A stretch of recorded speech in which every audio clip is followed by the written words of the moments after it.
si Sara Duterte ang gusto kong ma-impeach. Pati si BBM, kasi magkasabwat sila. Binigyan niya ng 125 million si Sara Duterte. At itong Sara Duterte ay winaldas ang 125 million in 11 days. Ang Marcos at Duterte ay walang pinagkaiba. Pareho silang salot, pareho silang magnanakaw, sinungaling. Pareho silang mga koruptok, mandurugas sa kaban ng bayan. Tanging solusyon natin ngayon ay people power na. 10 trillion na ang utang ng bansa natin. Nakalubog tayong lahat sa utang. Hindi ba tayo nagigising sa kanyan? So I support the impeachment for Sara Duterte. It is not only Sara Duterte that should be impeached. Okay? It should be Bongbong Marcos also.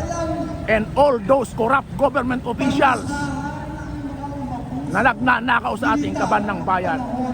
Pero in ninyo, December 2022, 6 na buwan pala ang nakakalipas na mula nang maupo sila sa pwesto. Tumira na sila ng 125 million. Ha? Sino ang nagbigay ng 125 million na isang unconstitutional na gawain? Kung hindi si BBM. Binigyan niya ng 125 million si Sara Duterte. At itong Sara Duterte ay winaldas ang 125 million in 11 days. So kung yan po ang tanong ninyo sa akin, hindi lang si Sara Duterte ang gusto kong ma-impeach. Pati si BBM, kasi magkasabwat sila. Ang Marcos at Duterte ay walang pinagkaiba. Pareho silang salot, pareho silang magnanakaw, sinungaling. Pareho silang mga koruptok, mandurugas sa kaban ng bayan. At sino ang naghihirap ngayon? Tayong mga mamamayang Pilipino. Tayong mga ordinaryong mamamayan. Yan po ang mensahe ko sa ating mga kababayan. Pag hindi natin ito iniligtas ang ating bayan, sino ang magmamahal sa ating bayan? Ha? Estados Unidos ba? Hindi. China? Hindi. Tayong mga Pilipino ang maglalaban dito sa bansa natin. At kung ang kinatatakot ko, baka dumanak ang dugo pag hindi natin ito nasolusyonan ang problema natin ngayon. Yan po ang mensahe ko sa inyo mga kababayan. Magising po tayong lahat. Matuto po tayong mahalin ng ating bansa. Nag-iisa lang ito.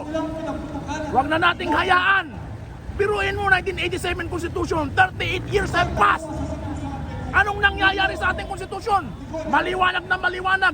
Prohibit political dynasty. Naglipa na ang political dynasty ngayon na pinamumunuan ni Marcos at Duterte. Oh, isang example lang yan kung paano nila binababoy ang ating konstitusyon. Ang pagkurakot nila sa kaban ng bayan, pork barrel. Matagal nang pinagbabawal yan ng ating konstitusyon. Sige pa rin sila. Kaya wala po, ang tanging solusyon natin ngayon ay people power na. Walisin natin, patalsikin natin ang mga taong ito. In the first place, alam nyo po, ang pinaka punot dulo nitong problema natin ngayon ay yung May 9, 2022 election.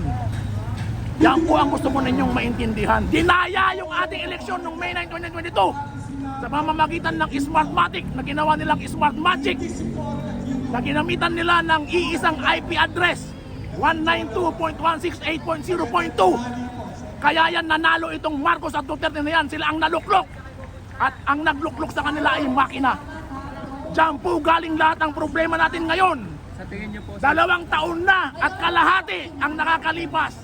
At puro pagwawaldas ang ginagawa nila. 16 trillion na ang utang ng bansa natin. Nakalubog tayong lahat sa utang. Hindi ba tayo nagigising sa kanyan? Mga anak natin, mga kaapu-apuhan natin, ang siyang magbabayad, kasama na tayo.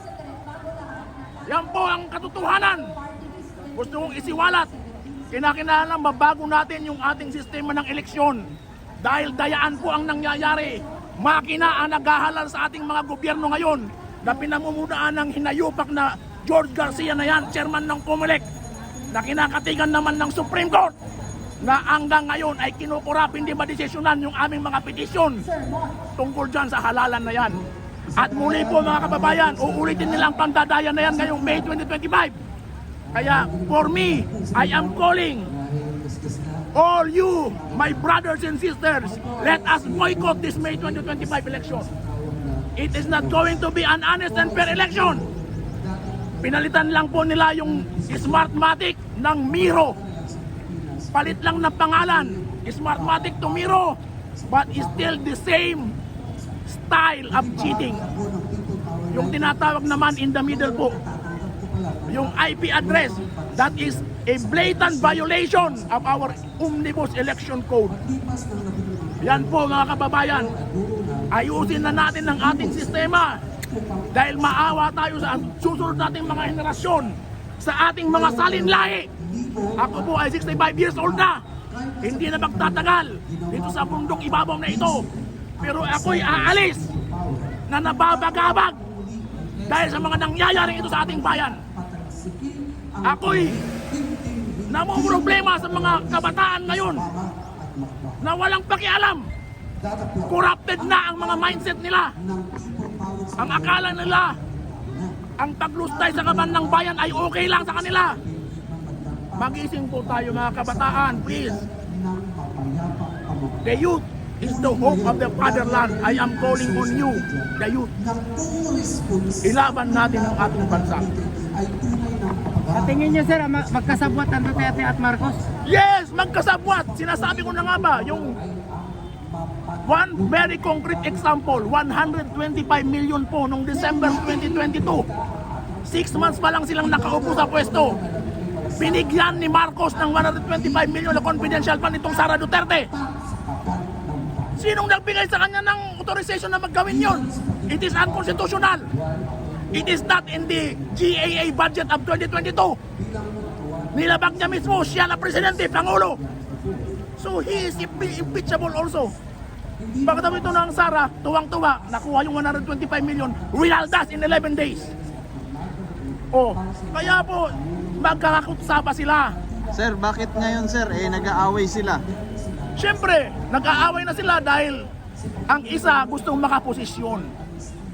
Ang pinag-aagawan nila ngayon is power. Absolute power. Kung sinong mauupo bilang presidente. Ganyan ang labanan. At para mawala yung threat, halimbawa, pag-usapan natin si Bongbong Marcos, mawala yung threat, kinakailangan tanggalin niya si Sara. At para naman mawala sa landas niya si BBM patungo sa presidency, kinakailangan tanggalin ni Sara si BBM. Yan ang labanan ngayon. Sir, nabanggit nyo kanina nagkaroon ng dayaan sa tingin mo yung Yes. 2022 election. May 9, 2022 election. So, sa tingin mo sir, sino dapat ang panalo dun para sa'yo? Hindi ko po masasabi kung sino ang nanalo kasi danaya nga eh. Actually, we are calling for a failure of election. Okay, let's have an snap election. Again, lahat ng invalidated, lahat dapat ang eleksyon. Bumaba lahat yung mga nakaupong mga peke na yan. At gawin nating mahusay yung ating election system. Yung pagbibilang ng boto po ay kinakailangan nakikita ng tao. Hindi yung makina lang. Pag ipinasok natin sa makina, wala na, hindi na natin nakikita. Programmers na ang gumagawa ng magic. Programmers, mga IT professionals. Magaling ang Pilipino. Kung sa talino rin lang naman ang pag-uusapan, magaling ang Pilipino, lalo na sa larangan ng IT. So, ibig sabihin sir, pabor kayo sa mano-mano? Mano-mano po ang pagbilang ng boto. Pero yung transmission ng mga election returns, pwede nang by electronic transmission.